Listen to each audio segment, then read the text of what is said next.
Attorney General is calling for a warning label on social media platforms. In an op-ed in the New York Times, Dr. Vivek Murthy says the warning label would be similar to the one on tobacco or alcohol. The Surgeon General says it would, quote, regularly remind parents and adolescents that social media has not been proved safe. So, Elizabeth, how would this work? What's the plan? Right, so think of this a little bit like when you look at a box of cigarettes, there's on bright writing there on the top saying this is dangerous. That's a little bit what the Surgeon General here is suggesting, some sort of label when you open a social media platform that would indicate that there are risks. Now, importantly, Diane, this is not done. This needs to get approved by Congress. But what the Surgeon General, Vivek Murthy, is saying is now is the time to put this kind of safeguard in place. He said shows that kids who spend 3 or more hours a day on these platforms are at bigger risk of depression or anxiety, and that's what the data is.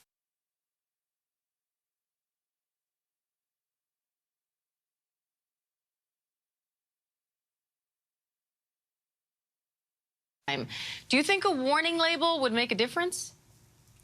I think it's a step in the right direction. Now, Dr. Murthy even acknowledges that a warning label that is designed to curb behavior and spread awareness is only one part of what we need to do when it comes to social media. The rest of it involves this massive support involving communities, schools, parents, legislators, and tech companies. Now, there's a little difference from the tobacco industry because back then it was not even perceived that cigarettes could be unhealthy or they could cause cancer. People now know that social media has these detrimental effects. The big question we have is what exactly is the warning label going to say? Dr. Patel, I don't need the flu shot. The flu isn't serious. So I will tell you that the flu is extremely serious. Okay. It can totally be serious. But you know what? I hear it's not always effective. I mean, you admit it yourself that it's a guessing game every year as to what to put in that vaccine and against which strain, so it may not work.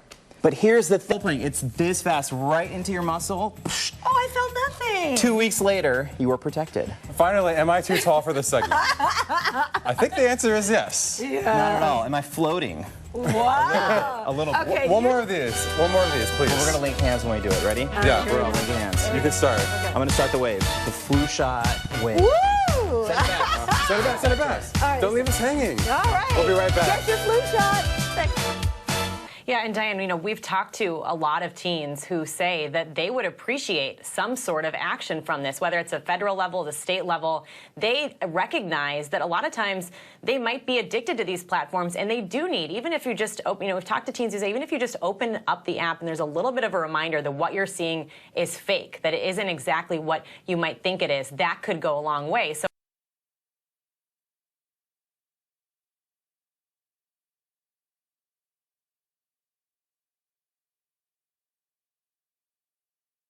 It's why last year I issued an advisory on this subject, because the most common question I was getting from parents was about social media.